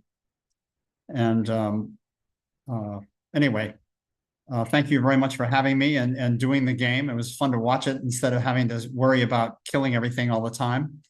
Let you go through that. And I don't feel the least bit embarrassed that you killed yourself about 25 times in the course of the last couple of hours. Well, the best tip you can have is use the bazooka at all times. Well, anyway, thank you for having me. Thank you for showing off this wonderful old game of mine. It's a great pleasure to be with you. It was a great pleasure having you. So thank you again, Hal. Thank you again, everyone. And bye for now. Okay, bye-bye.